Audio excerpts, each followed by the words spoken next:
ఏదమ్మా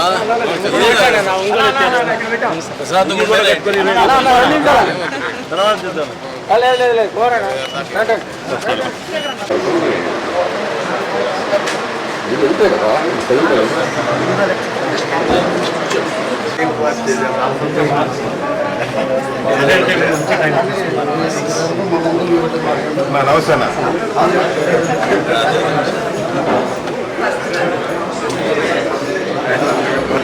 జనసేన అధ్యక్షుడు అయినటువంటి పవన్ కళ్యాణ్ గారిని కలవటం జరిగింది. ఆయన పార్టీలోకి ఆహ్వానించారు. రేపు 26వ తేదీ నాడు విజయవాడలో జాయినింగ్ అవటం జరుగుతుంది. మా నాయకులందరితో మాట్లాడుకొని అన్నీ కూడా జిల్లాలో ఉన్నటువంటి నాయకులు అందరితో మాట్లాడి చర్చించి అందరూ కలిసి జాయిన్ అవ్వటం జరుగుతుందని కూడా తెలియజేసుకుంటా ఉన్నాం. మరి పవన్ కళ్యాణ్ గారు మొదటి నుంచి కూడా వ్యక్తిగతంగా నా మీద మంచి అభిప్రాయం ఉంది. 2-3 మీటింగ్లో కూడా వైఎస్ఆర్ పార్టీలో బాలినేని శ్రీనివాసరెడ్డి వాళ్ళు కొంతమంది వాళ్ళు మంచి వాళ్ళు ఉన్నారని చెప్పి కూడా 2-3 సార్లు ప్రస్తావించడం జరిగింది. దానికోసం అని చెప్పి నాకు జరిగినటువంటి ఇబ్బందుల వల్ల నేను పార్టీ మారాల్సి వచ్చింది. ఆల్రెడీ మనం చెప్పాను.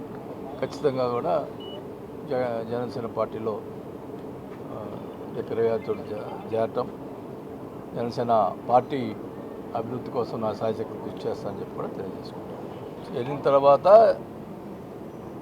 ముఖ్యంగా అయితే కూటమి మన అధ్యక్షుడు పవన్ కళ్యాణ్ గారి ఆదేశాలను ఎలా చేయాలని చెప్తే ఆ రకంగా చేస్తాం తప్ప ముఖ్యంగా పార్టీ జనసేనకు సంబంధించినటువంటి మొదటి నుంచి ఉన్నటువంటి జనసేన కొత్తగా జరుగుతున్నటువంటి అందరూ కూడా కలుపుకొని పోయి మరి పార్టీ అభివృద్ధి కోసం కృషి చేయడం జరుగుతుంది. నేను ఒకటి చెప్తా ఉన్నా,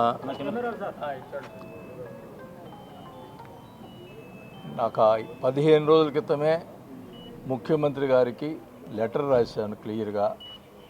ఇక్కడ ఏదో ఆరోపణలు చేస్తున్నారు, మీరు ఎంక్వైరీ చేసి వెరిఫై చేయండి, నాది నా కొడుకు మీద ఎంక్వైరీ చేసి వెరిఫై చేయండి అని చెప్పి ముఖ్యమంత్రికే పెట్టాను. పొద్దు గూగులు ఎంక్వైరీ చేయి అబ్బాయి తబ్బాయి ఇవన్నీ మాట్లాడితే ఇంకోటి కూడా అన్నాడు, నేను విన్నా, పవన్ కళ్యాణ్ కూడా ఏం చేస్తాడు చూస్తామని.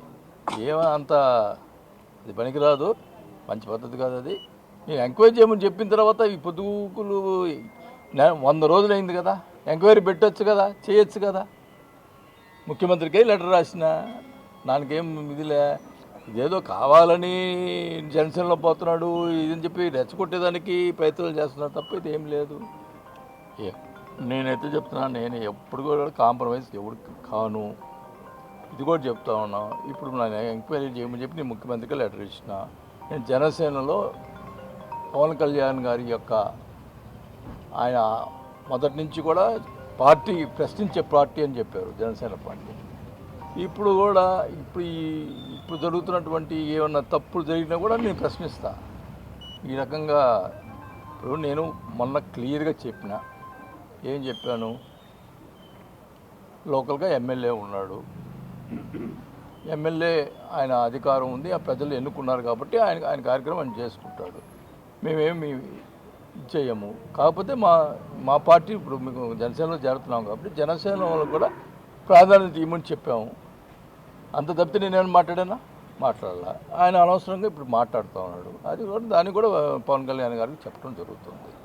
ఈ రకంగా చేయటం అనేది ఇప్పుడు తెలుగుదేశం జనసేన ఉన్నటువంటి ఎమ్మెల్యేగా తెలుగుదేశం పార్టీ వాళ్ళు చేరుతున్నారు. అప్పుడు జనసేన వాళ్ళు కామెంట్ చేయొచ్చా? తెలుగుదేశం వాళ్ళని ఫ్లెక్సీలు ఎవరు కట్టారో నాకు తెలియదు, ఆయన బొమ్మ వేసాడని చెప్పి తీసేయమన్నాడంట. మన సంతోషమే, ఆయన బొమ్మ వద్దు అనుకున్నప్పుడు ఓకే, నో ప్రాబ్లం, అందరికీ చెప్తాను ఆయన బొమ్మ వేయద్దయ్యా అని చెప్తాను. ఓకేనా?